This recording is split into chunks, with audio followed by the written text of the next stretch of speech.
Good evening and welcome to AHC's 2020 annual meeting. I'm Justin Oliver and I'm proud to serve as AHC's board chair. Thank you for all our long-term members, donors, and partners for joining us tonight. We deeply appreciate all you do for AHC and its residents. Although I wish we could be together in person, our goal tonight is to bring us together, at least virtually, to highlight the importance of stable and affordable housing, and also to spark our collective energy and to work together to provide hope in our communities. Tonight's program is going to highlight the resiliency of our residents, the outpouring of community support, and the generosity of neighbors. We'll also share how AHC continues to make progress towards its mission, and despite the unique challenges of this year. And finally, NPR's Schweitzer will discuss regional housing issues, which I am sure you will enjoy. Let's get started. For those of you who may not be as familiar with AHC, we are a nonprofit housing developer that creates and preserves affordable homes for low-income individuals, families, and seniors in Virginia, Maryland, and Washington, D.C. Since our founding 45 years ago, we have developed more than 7,500 homes in 50 apartment communities throughout the Mid-Atlantic region. We also have a robust resident services program that provides education and social services to help our residents build stronger lives. I'm tremendously proud of how AHC and our board has been laser focused on helping struggling families cope with the challenges of COVID-19. Early on, AHC and AHC management suspended all evictions and late fees for our households experiencing financial difficulties related to COVID-19 through the end of 2020. Our entire staff has adapted to the pandemic, particularly our frontline management, resident services teams. We are deeply grateful to their compassion, their dedication, professionalism, and commitment to our residents.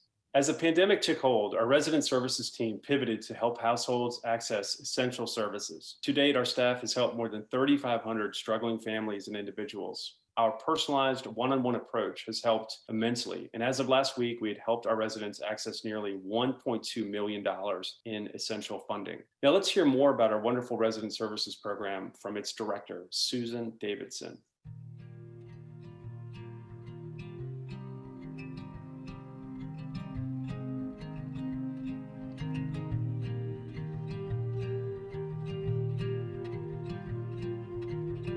Resident Services at AHC provides services in 4 general areas: education, health and wellness, financial stability, and community building. And we serve low-income, hard-working residents in our communities. These are the service workers. They are our daycare providers, transportation workers, healthcare aides. They're the backbone of our community. It is almost indescribable to watch the things that we can do, the supports that we can give and provide to these families, the support of having a stable place for their children to go to in the afternoons, with loving adults who care about the kids' education, to empathetic social services team members who listen to the struggles of our families and tell them there's hope. We help bridge the gap. We do all that we can to give hope to families in need. The resident service have worked with me and with my children, especially with the children. They have helped them with after-school program. As being a single parent and working full-time, it's hard for me to sit down with my children and spend extra time. And I have got that help. They have established a really strong relationship with me. Being a human or being a resident living on this property, they make sure that I have all the resources that we need. I honestly feel like I'm blessed. I mean, I don't find myself struggling. I know I can depend on them, resident services, and they are there. I think COVID turned everyone's lives upside down, and especially those of our residents. For many of them working in the service industries, they were among the first to lose their jobs, and the fears not only of the illness but also of their housing. Our team pivoted immediately to focus our efforts on addressing the needs of the residents as they were in the moment. And that included helping families access federal and local dollars to pay their rent and to meet some basic needs. They never turn you away, and they always make sure that they are always there for us to help us. We recognized that there was a need for more food assistance than we had ever seen before. It's about a 50% increase in asks for food. And so to meet that need, we established 17 different food distributions, up from the 5 we had pre-COVID. And we also provided grocery gift cards for about 650 families.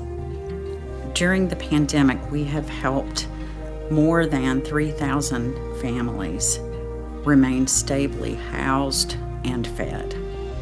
Thank you for your support. We could not do what we do without you.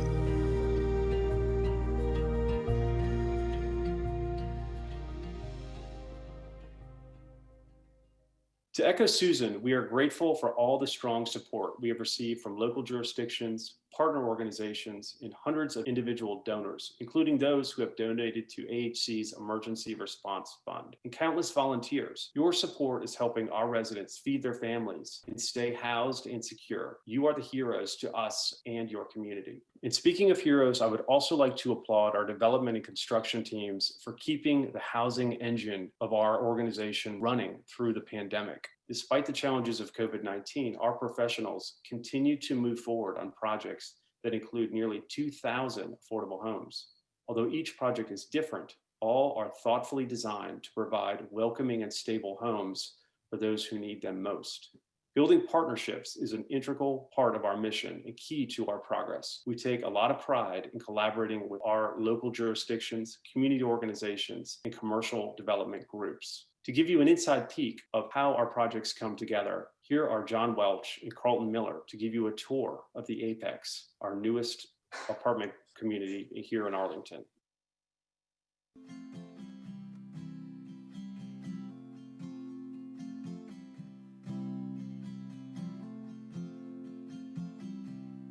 It really is an investment. What AHC is doing, it's really much more an investment in people as well as in buildings. And it's terrific to be here at the Apex, brand new building that we just opened.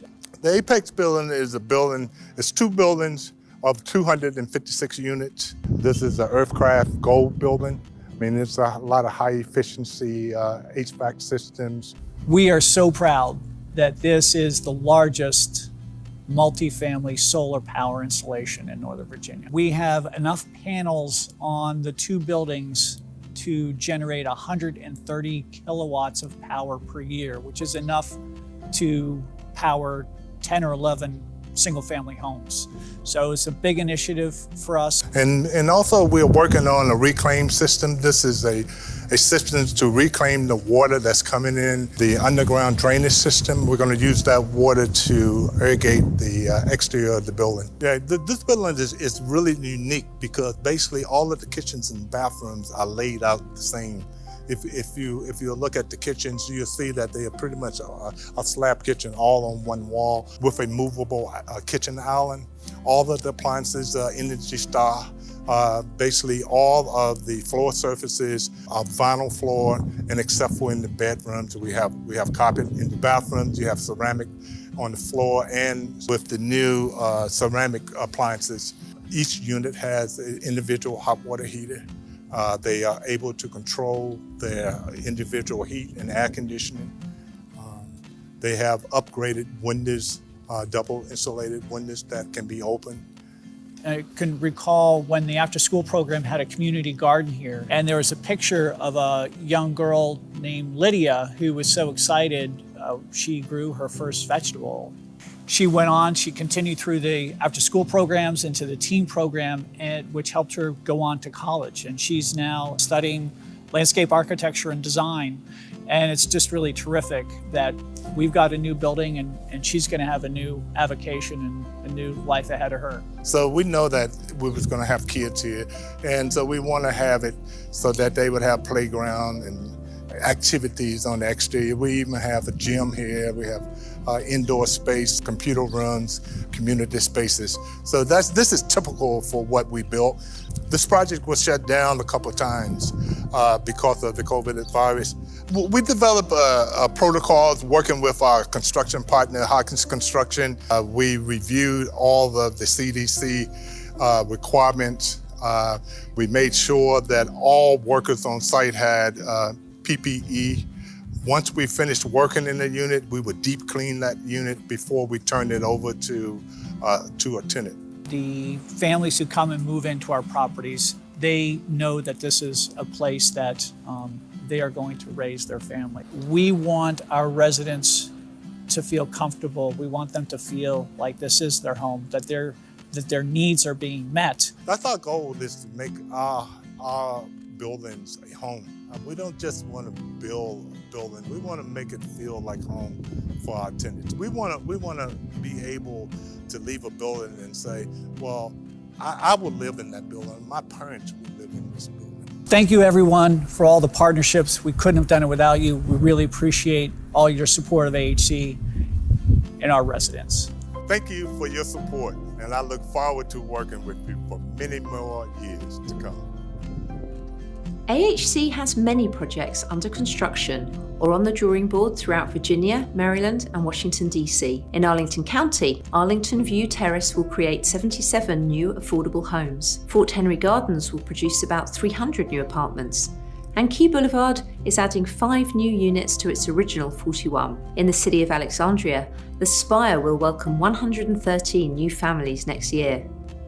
In Baltimore City, a joint venture with the Michaels Organization will generate 600 new homes, and an older AHC property, Green Spring Overlook, is being renovated. In Montgomery County, a partnership with Habitat for Humanity will construct 196 new affordable homes along Randolph Road.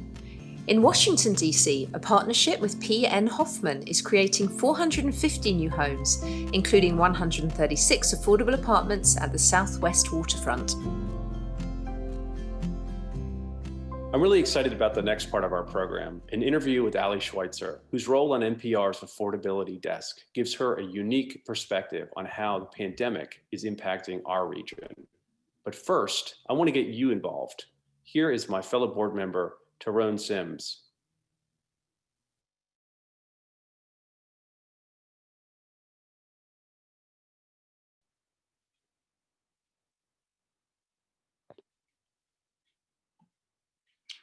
Hello, everyone, and please join me in a quick quiz. I'm particularly qualified for this job because I've been a teen tutor at AHC for more than a decade. And in fact, I'm actually finishing up a tutoring session right now at Harvey Hall, where I've been since 2006. So eyes up, everyone. You'll see a poll on your screen asking how much AHC high school class of 2020 earned in college scholarships last year, or last spring, I should say. Now, while you're answering, I'd like to brag a bit about our students. All 31 graduates are going to college, and all of them are first-generation students. This is going to change their lives, as well as their families' lives. I'm proud to have been a part of their journey and grateful to so many of you who have also volunteered or donated to help them succeed.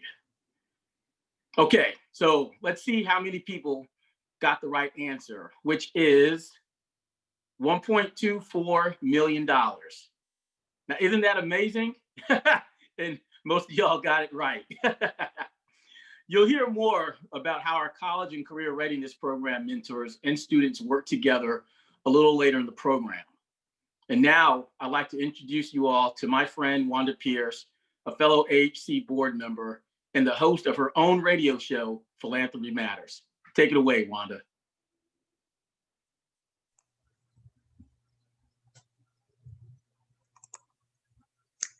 Hi, thank you, Tyrone. Good evening. I'm delighted to be here to discuss trends with Schweitzer. Allie is with WAMU Radio. It's an NPR affiliate. She is the business and development reporter. She covers economic policy, housing, and matters related to the private sector for NPR. As a writer on the year-long Affordability Desk project, she looks into causes, effects, and potential solutions to the DC area's affordability crisis. She reports on the cost of living and the repercussions of the high cost of living in our region. Welcome, Allie. Hi, thank you so much for having me. I'm so happy to be here. All right. Well, we are living in unprecedented times with COVID-19, so that's going to be my first question to you. How is COVID-19 affecting affordable housing in our region? Well, there's a lot going on. I would say I'm going to start off with a little bit of background, though, and this is stuff that maybe some of our audience members already know, but I'm going to go through it because I think it's really important context. Prior to the pandemic, the industry was facing really big challenges already, mostly related to the cost of land in the places where we really need affordable housing.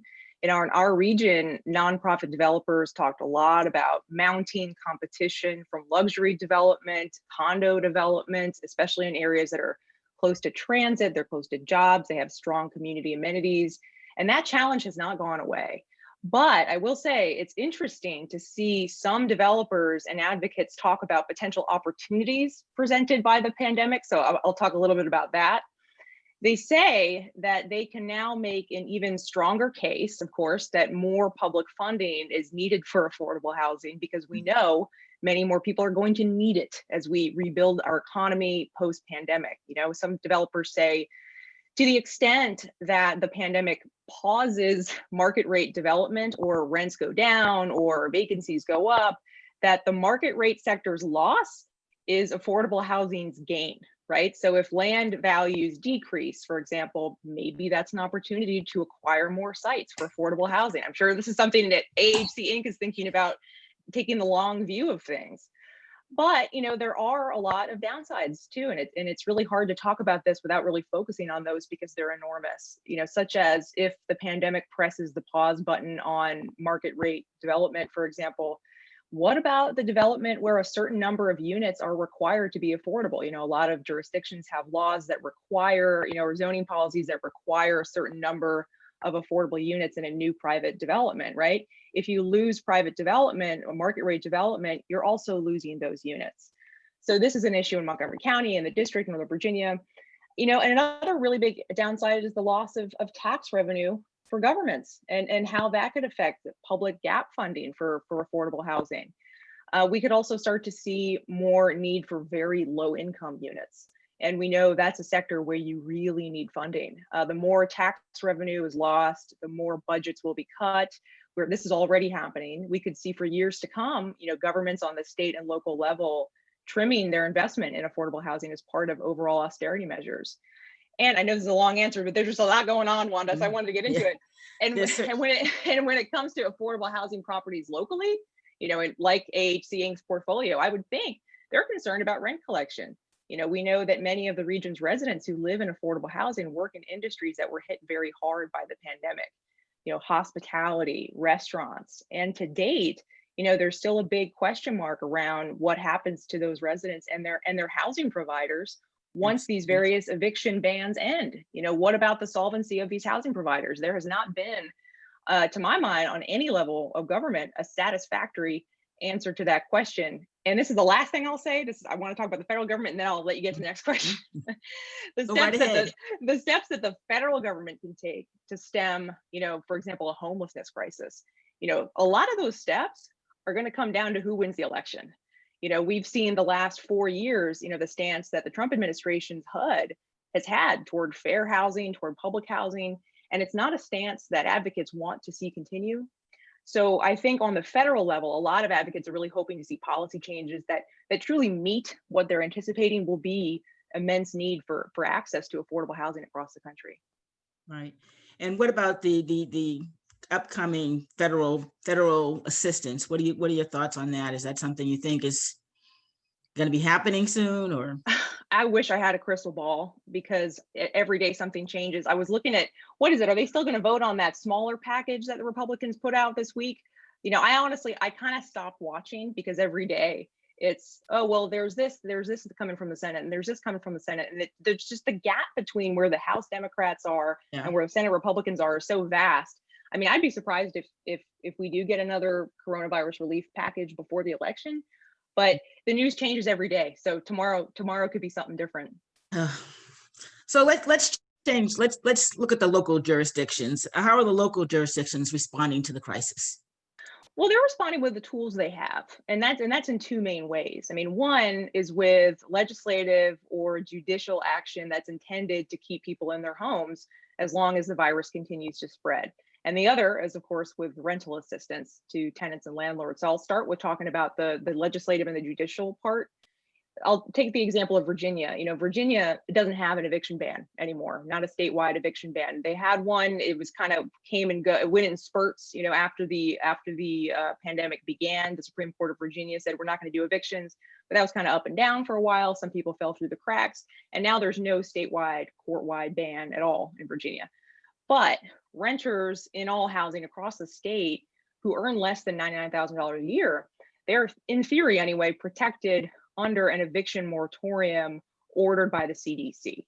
So lawmakers in Virginia are also considering legislation that would impose a statewide ban that kicks in after the CDC ban expires at the end of the year. But it's clear, you know, that bans on evictions, and by the way, I'll give a shout out to AHC because I know that AHC Inc. has an eviction ban in its own portfolio. Yes. So this is an important step, but it's clear, you know, that the bans on evictions only go so far. And landlords are very worried about them because they leave them, of course, holding the bag.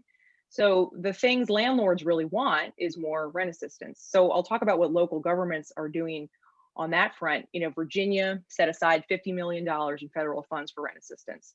That money is fanning out to nonprofits across the state who process the applications for the assistance. They award the funds. DC has a couple different pots of money for this. Montgomery County has some. You know, but governments have faced challenges in actually getting the money out the door. You know, in Virginia, landlords couldn't apply for rental assistance themselves, for example, when the program was first rolled out. So they had to rely on tenants to apply. And when you have tenants, you have tenants who maybe don't feel the same urgency as the housing provider does, you know, that can take time and personal appeals to renters to get them to apply for the assistance. That has changed, but that was a big hang up. And then in DC, the director of the city's housing department said, this is interesting to me, that the millions that the city has allocated for rent assistance is actually undersubscribed. You know, people aren't applying for it, right? That surprised me. Yeah. And it seems that, and this is really fascinating to me because it's where, you know, where policy and kind of good intentions collide. You know, it seems that it's because the city has a very strong ban on evictions. It has a comprehensive ban. You cannot be evicted for any reason in the courts in DC, not even for violating your lease, you know, not for anything that is not related to non-payment. So basically you can't get evicted for any reason in DC right now. It's the strongest ban in the country. So people are not applying for these funds because they know they can't be evicted. So that's according to the director of the DC's housing department. So, you know, so in Montgomery County, you know, we're seeing, you know, lawmakers there have big concerns about, you know, how slow the county executive's administration has been in spending federal relief funds. You know, they have, you know, for rent assistance of millions of dollars set aside, but it's taken a while to reach people, you know, longer than I would think. I would think people would be banging down their door, you know, to get this money, but apparently it's been slow to go out. So my point is that governments across the country are dealing with immense administrative problems, actually spending the relief funds they have. And that money has to be spent by the end of the year. So the clock is ticking, you know, and all of this is to say, you know, state and local governments are using the tools they have, you know, to fight this crisis, but consistently what you'll find, what they're saying is that more needs to be done on the federal level, especially with rental assistance, because the federal relief dollars that have already gone out won't be enough to pay everybody's rent. So it's inevitable without a lot more money that we're going to see more evictions and more homelessness. And for landlords, we might see more mortgage defaults and foreclosures. So across our region, across the US, we're seeing urgent cries, like you said, for another relief package that truly matches the scale of the crisis. And from what I can tell, that's not looking very likely imminently. That is such a shame. People are suffering. Well, I have to say, our local jurisdiction here is doing a great job. And I saw in the list of attendees, I saw our fearless leader, Anita Friedman from DHS. Keep up the good work, Anita. You're really helping a lot of families and working with all of our partners here and nonprofits here in Arlington. So maybe we can be a model. Okay, let's go on to the next question. How are people helping struggling families? How are This people? is individuals, I think, are really Yes. stepping up. You know, I think, and that's so important right now because governments are strapped. And so, you know, on a community level, I'll give you an example of one of the more innovative initiatives that I've seen that I really enjoy talking about. I did a story about it. It's a new philanthropic effort in the district that I think probably could be replicated across the region. And I'm saying this to you because I know that you're somebody who this is your area. So this is a model I think that could be replicated across the region if you have the right, you know, kind of alignment of nonprofits and donors in place. This is a fund. It's called Thrive East of the River. I don't believe it's related to Thrive Arlington. That is giving $5,500 in cash to struggling families in the district's poorest ward. That's Ward 8. It's no strings attached. You know, they don't care how you spend the money. You know, it's here's the money, do what you got to do. And anecdotal evidence suggests, you know, so far that the money has helped keep families housed during the pandemic, right? So I interviewed one recipient of the assistance who said she is going to use the money to finally get an apartment for herself and her son. You know, she lost her job as a hairstylist during the pandemic. She's been moving from house to house with a toddler, but she received a $5,500 payment from Thrive East of the River. And for the first time in months, she's actually anticipating being stably housed, right? Wow. This is a game changer, right? That's a great success story. It is. And this is notable because, of course, you know, there are lots of ad hoc programs out there from government, from nonprofits that provide, you know, similar assistance. But it's rare that you'll find just a straight up cash assistance with no restrictions on how the funds are spent, right? I mean, with no means testing. You don't have to stay poor or stay jobless in order to collect these monthly cash payments with this program. That's big. So I can go out and get a job while I'm also receiving this necessary assistance that helps me keep a roof over my head, right? So it's different, and it reduces the administrative burden on people who are usually forced to jump through all of these hoops, which one advocate described to me as being very dignity stripping hoops. You know, these administrative hoops you have to go through to get money. You know, this is very different, and this is a different way of giving people access to relief dollars. I think it's very interesting. And is that like a one time you get $5,500? You get that. You actually have a choice. Yeah, the recipient chooses whether they want a lump sum of $5,500 or 5 months dispersal of $1,100 a month.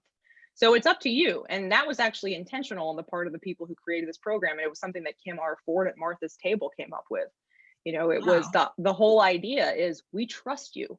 We're not going to be condescending about how you use this money. Money is for you. You use it as you see fit. And if we're committing to giving you $5,500, if you want it all at once, we're in for that. Let's do it. So I find this program, personally, I find it pretty inspiring. I would love to see similar programs emerge. Wow, that's good. We'll have to see how that all turns out. So moving on, that's very innovative and it's very inspiring. And hopefully other people start thinking outside of the box in terms of ways to help people. There's no one right way. So the important thing is helping people. So how can and should people and organizations help? Like what's your opinion on that? I mean, like we talked about a second ago, I mean, I think individuals have a lot more power than they realized before the pandemic. And I think that's because I think the division between the people like folks like us who still have our jobs, you know, who still have income, we're seeing the level of suffering that's taking place in communities where people have been ravaged by job loss, who might be ravaged by illness, who aren't qualified to get assistance because perhaps they're undocumented residents and things like that. I think that the gap is more visible than it's been in a long time, if not ever. And so I think private individuals who are privileged, and I count myself among them because I still have a job, we need to step up and we need to do more. And it needs to come directly from our pockets. And I say this as a human being, and even more than just a journalist, you know, but there are a lot, the unemployment rate in this region is not bad compared to how it is in places like Nevada, where you have the unemployment rate is crazy high because all of these tourism jobs are lost. We have a good federal job sector here. We have a good professional services job sector here that's pretty stable still. And so we know there are a lot of people who have money. Where is that money going to flow? Don't spend it all on Amazon right now. Okay. Think a little bit about your local food bank, think Right. a little bit about your local housing provider, and I'm saying this again from a personal perspective, not as not so much a journalist, but give away some of your money because people need it bad. And we know that the government is not doing all that it can because it's limited too. I mean, but I'm speaking particularly about the federal government. State governments, they only have so much money they can throw around, but the federal government can literally print money to solve Absolutely, this yeah. crisis. There's a lot they can do to solve the crisis. Exactly, right.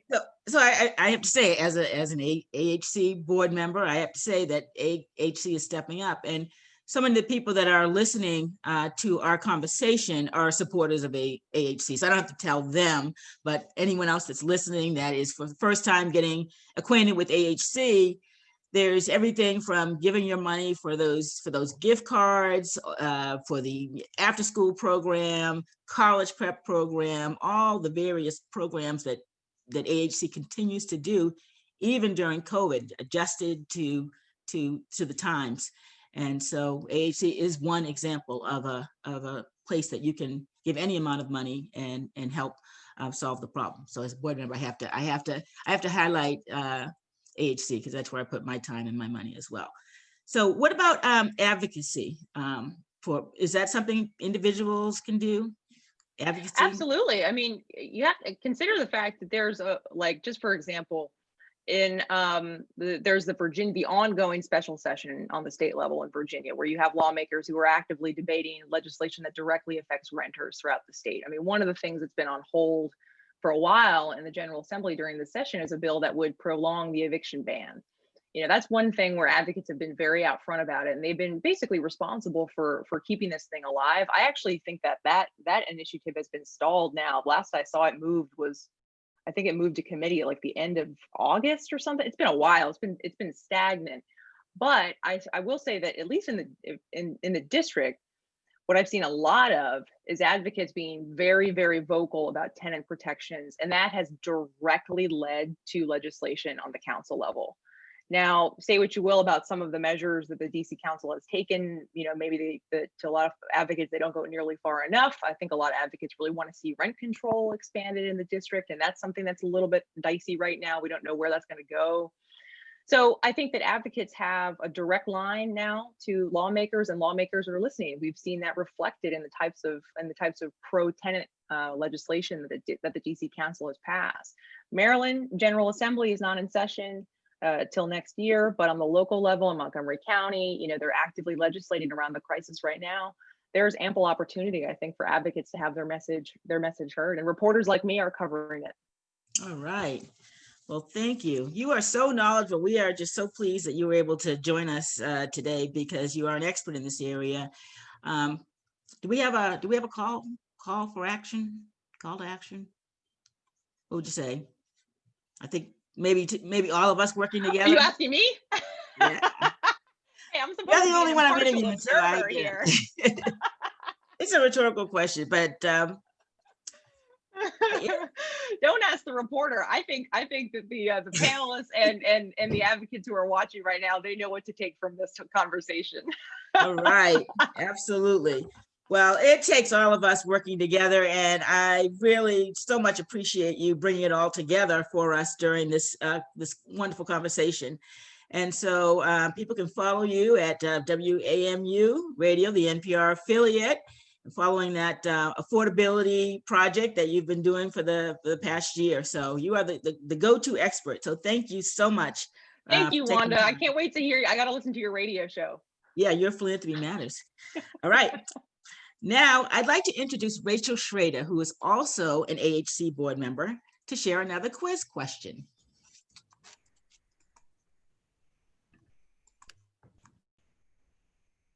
Thank you, Wanda. Thank you, Allie. What a wonderful conversation.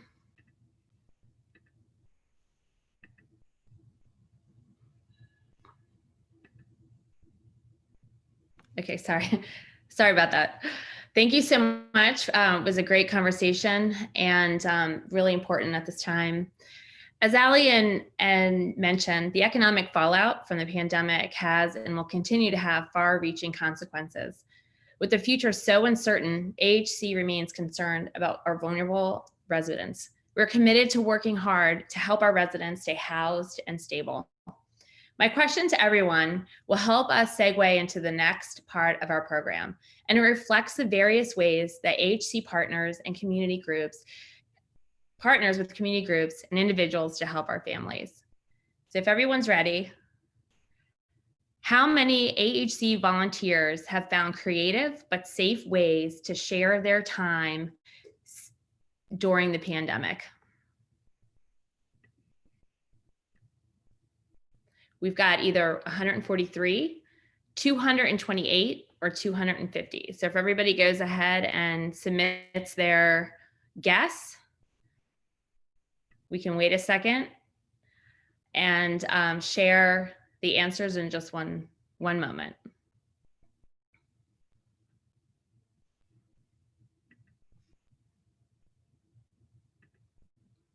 As we wait for people to submit it.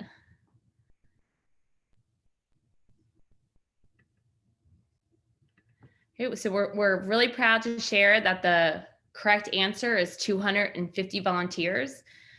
We had 57% of you out there choose that as the answer.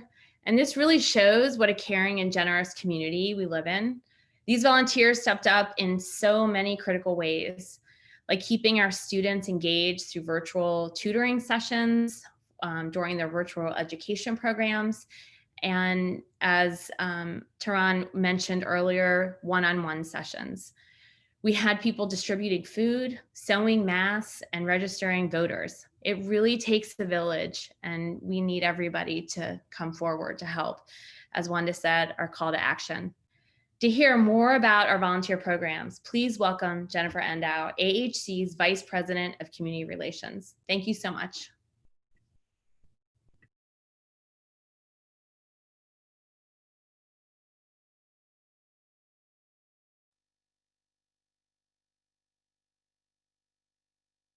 Hello everyone, thank you so much for joining us tonight. I have the wonderful task of highlighting some of the positive outcomes of AHC's programs and housing this year. I'm so proud that I was part of the very early years of AHC's Resident Services program, which began nearly 30 years ago. Since then, our program has grown tremendously. I'm truly inspired by all our team is doing with Susan's leadership. From helping seniors stay active, to making sure youth are reading on grade level, to connecting families to essential needs. Along with our professional team, we are also fortunate to have a dedicated team of volunteers. Some of our most loyal volunteers have worked with our students for years, helping them grow and thrive. Last spring, we had hoped to celebrate 23 individuals who have volunteered with us for more than 5 years. Because COVID-19 canceled our plans, we'd like to share some of these amazing volunteers with you now through photos. If you're interested to know more about their years of dedicated service, please check out our website. We are deeply grateful for their commitment and couldn't do what we do without their help. To share some stories about how volunteers are helping our residents, here are 2 AHC staff members, Laura Jackson and Malenka Coronel.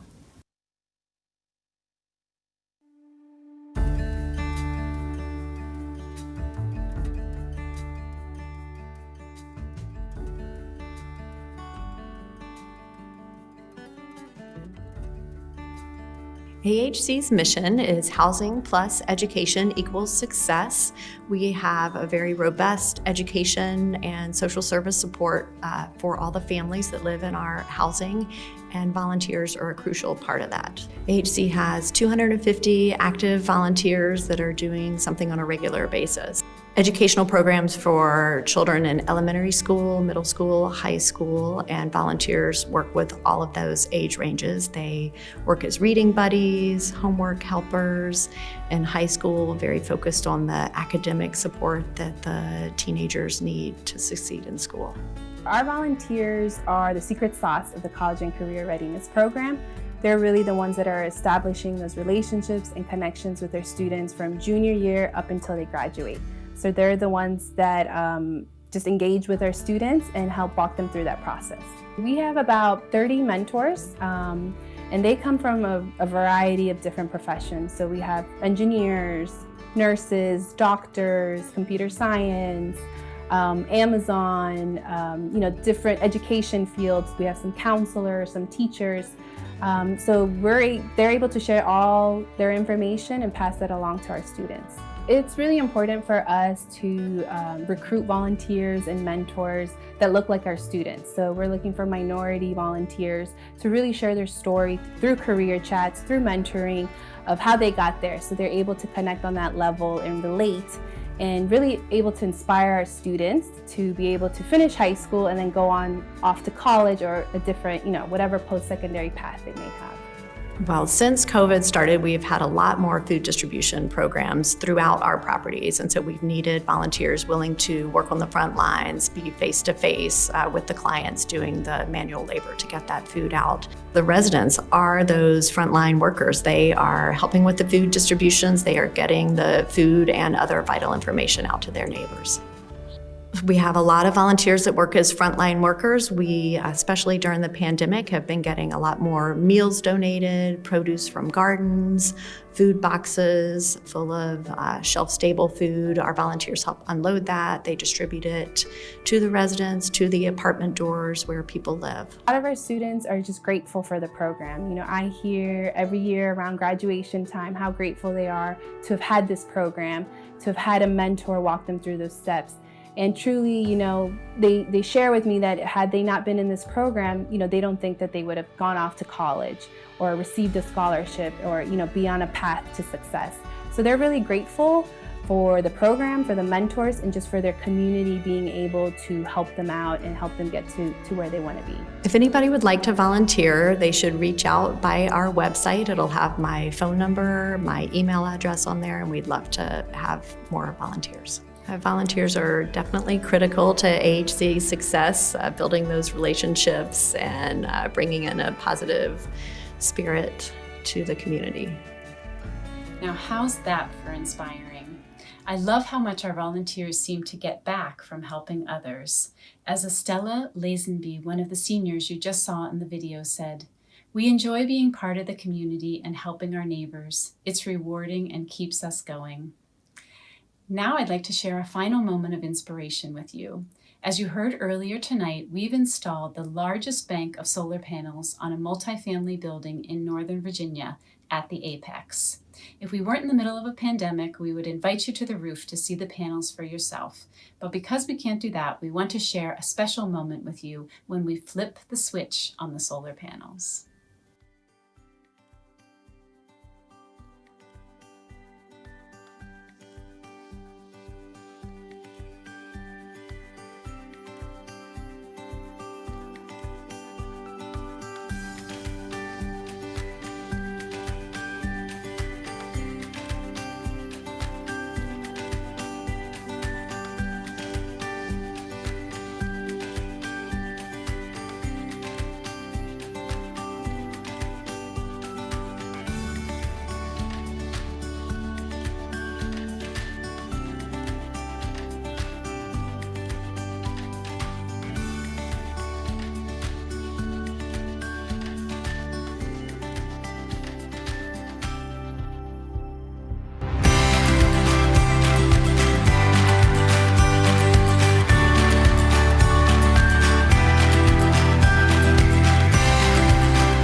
We hope this is the first of many new solar initiatives on AHC properties.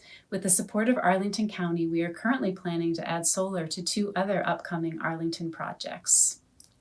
Now, to wrap up the evening, it's my pleasure to introduce AHC President and CEO Walter Webdale to say a few final words. Thank you all for being here tonight. And as Justin said earlier, it would be nice if we could all be here in person. This year has been a difficult time for all of us. I've been involved with affordable housing my whole career, and I can't remember another time when I felt more inspired by what we do and the lives we touch.